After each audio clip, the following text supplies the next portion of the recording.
Welcome to the only daily podcast focusing on compliance news of the day. Each morning, start your day with a cup of coffee and Tom Fox, the voice of compliance, to hear about 4 of the top compliance, corruption, or leadership stories you will need to start your day. The Daily Compliance News is a production of the Compliance Podcast Network. First, a word from this month's sponsor, Ethico. In the delicate arena of compliance, every conversation matters. Traditional methods can leave callers feeling unheard, but Ethico changes the game. Our empathetic interview technique reshapes compliance calls into powerful, compassionate interactions, ensuring no crucial detail is missed. It's about creating a conversation that matters, that resonates, that makes a difference. Be the change in your compliance approach. See the transformation for yourself at ethico.com/CPN. Book a demo, try our free ROI calculator, and explore the white paper by Tom Fox, The ROI of Compliance. The Daily Compliance News for July 12, 2024, the new normal edition. And we begin with that story from the Financial Times. Pelita Clark reporting that there is a new normal of office life. As working from home persists, companies are rethinking the role of office space.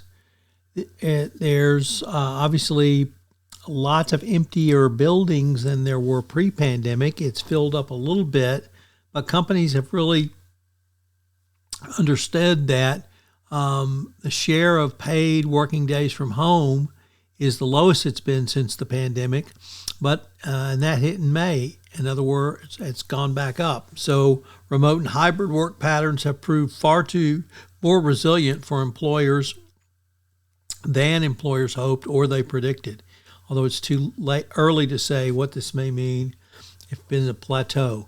Obviously, flexible working is something that employees want, even if inane companies don't. Next up from Reuters, the Department of Justice is trying to ramp up its defense of the TikTok ban passed by Congress and signed by President Biden by seeking a transcript of a closed-door hearing it gave in March on the threats posed by TikTok inside the United States. The Department of Justice asked the Energy and Commerce Committee to review a copy of the transcript to assist the DOJ in its litigation, and the Republican committee agreed to. Imagine the Republicans doing anything positive. Next up from Bloomberg, Bill Wang, of course, was convicted, as we noted earlier this week on the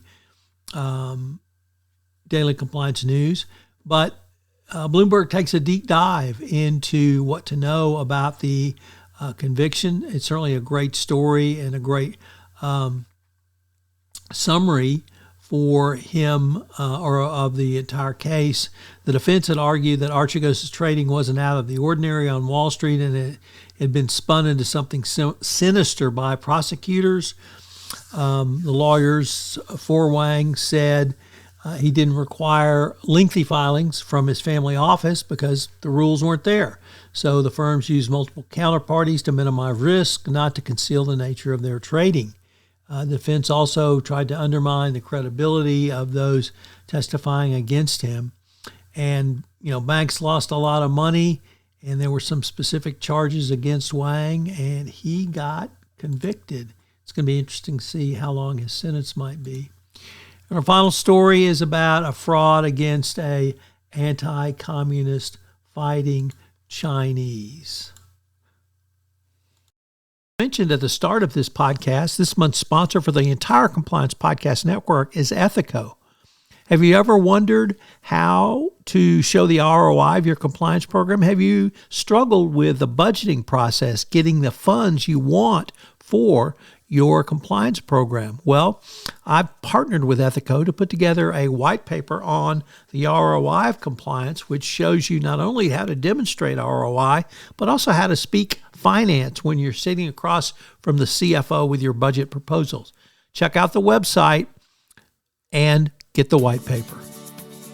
The Daily Compliance News is a production of the Compliance Podcast Network and a proud member of C-Suite Radio. Thanks so much for listening. I hope you'll join me again tomorrow.